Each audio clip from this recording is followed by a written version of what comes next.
Perpendicular bisectors today. Pretty simple stuff here for the most part, I think.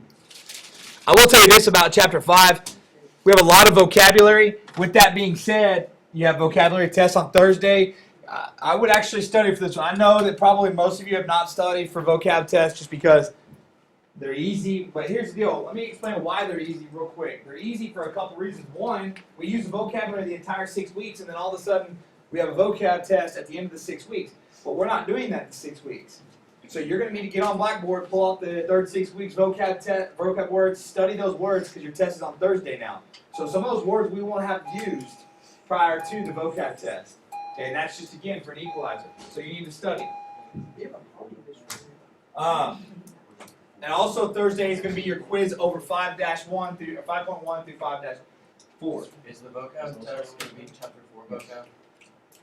I say Wednesday, Thursday. Sorry, what? Is the vocab test going to be? Remember, it's part of Chapter 4, Chapter 5. Remember, it's that big list on Blackboard. Oh, okay. If you guys would just go to Blackboard and pull out the list, that's the words you're getting tested over. Oh, it's like, Right? It's the whole comprehensive vocab test. Okay, so we're talking about perpendicular bisectors today. A perpendicular bisector is a segment that is perpendicular at its midpoint.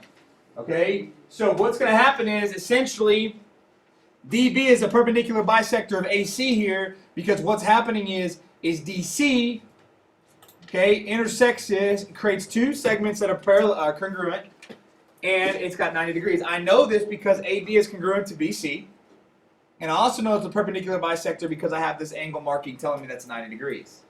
Okay, so that's one of your new vocabulary words, which I think that most of you already knew going into this particular section. Okay? Our next vocabulary word is equidistance. I've used that before. Basically, it's the same distance. So it says that AB is equidistant to BC. A better example of that might be that Brooke is equidistant. Brooke and Nathan are equidistant to the empty desk right here. Okay, that'd be another example. So here's an empty desk right here. Brooke and Nathan are essentially the same distance from that empty desk. Generally, that's how you say it. Brooke and Nathan are equidistant, okay, or something like that. Okay.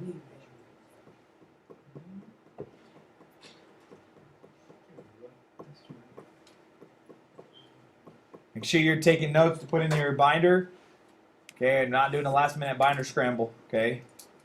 All right, does everybody have this? Okay.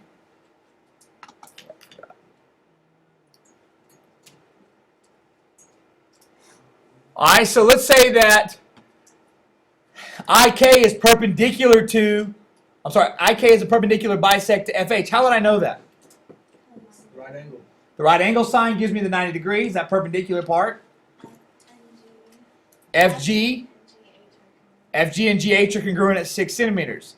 Now, if you watch Miss Wilson's video from last year, they did this unit after Thanksgiving because the Thanksgiving was a week earlier last year. So they did this after Thanksgiving, and so she references when they drew perpendicular bisectors or whatever the Friday before Thanksgiving. Probably some kind of busy activity that they did on Friday before Thanksgiving just to kind of show drawing perpendicular bisectors is very simple with your compass. Okay? We're not going to do that. I already talked to the administrator. We are going to do nothing on Friday because y'all have been working so hard. I already got that okayed. You guys are taking a test and a quiz on Thursday, the day before Thanksgiving, the day before we get out. And because of all your hard work on the Zombies project and everything else, what we're going to do on Thursday is eat a little bit, right? And we also are going to go ahead and start talking about you guys, not me. You guys are going to start talking about your Winter Wonderland hallway. So you might as well go ahead and take that day to at least talk for about 15 or 20 minutes about the plan, okay, as far as what y'all want to do getting that done. Does that make sense? Okay, but other than that, nada. And your homework over the holiday break will be to make your decoration. Okay, now, if this is the perpendicular bisector here and the perpendicular bisector here, we're gonna add to it. What we're gonna do is we're gonna put a point on the perpendicular bisector IK at I, and we're gonna draw two segments connecting the endpoints. So essentially, right here, what I did was I went from point I to F, and then point I drew another segment to H. Now let's talk about what we have here. Okay, I know that FG and GH are congruent with Y. I got two reasons. Perpendicular bisectors, one. What's my other reason?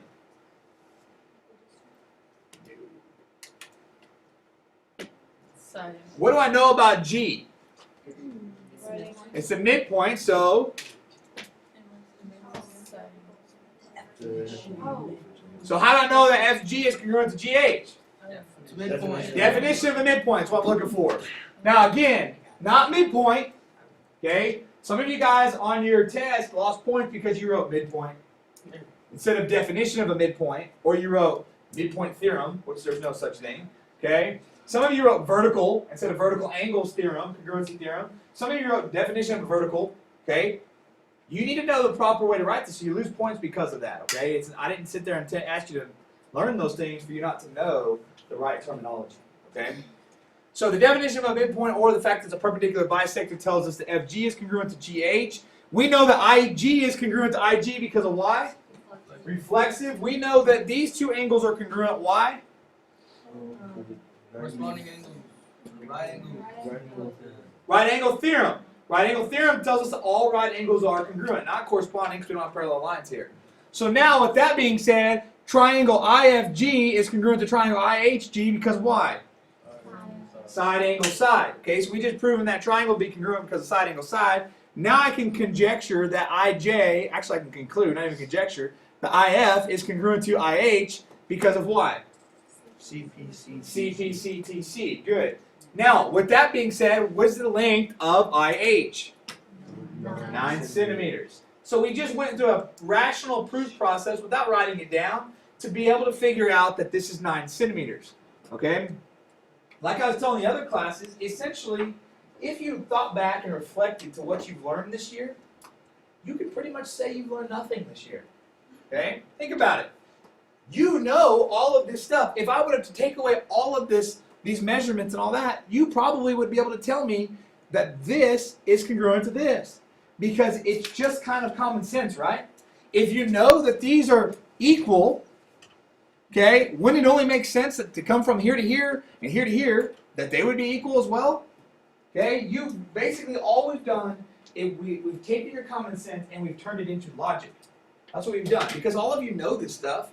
You guys know what midpoints do. You know what vertical angles do. You know all of these things. So there's not a whole lot you've actually learned other than say, hey, rather than saying, well, duh, it just is.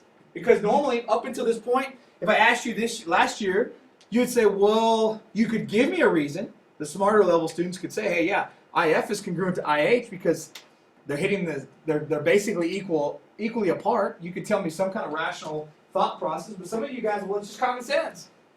That's what you say. It's common sense that IF and IH would be done. So we're taking the common sense away, and what we're doing is replacing common sense with logic or actual definitions, and so we basically defined your logic, okay? But a lot of this stuff you already know, okay?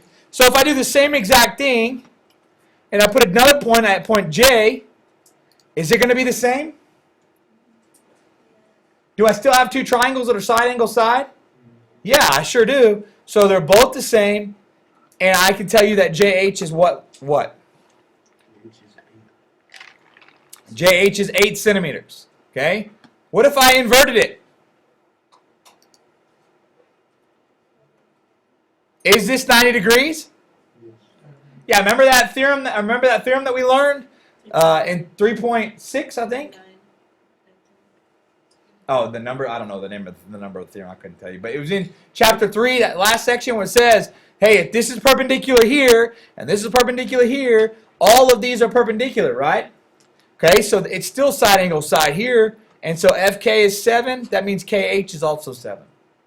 So essentially what we proved is this right here. At any point on the perpendicular bisector is equidistant from the endpoints of the segment that we've bisected.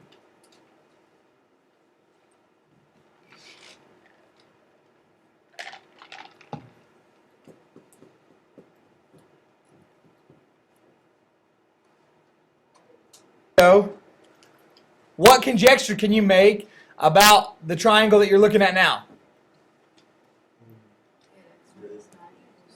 Yeah, 8x minus 9 equals 6x. Because here we have a perpendicular bisector. This time it's horizontal versus vertical, but it's still a perpendicular bisector as indicated by the perpendicular sign and our two congruent signs. And this point, drawing one end of the segment to the other end of the segment, are equidistant. Therefore, you can solve the 8x minus 9 is equal to 6x, and you could solve that out to be 4.5. If you want, there's where your work would look like.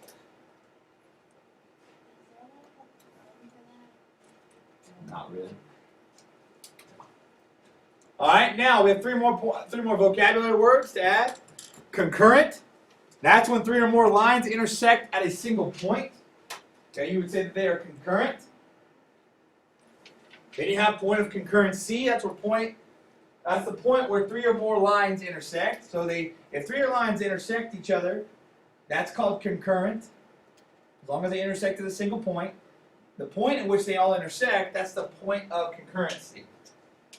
Now, if you have 3 or more perpendicular bisectors that intersect, okay, that is a circumcenter. Okay, it's the same thing as a point of concurrency, but now it's just specifying that if it's a circumcenter, those are coming from 3 perpendicular bisectors.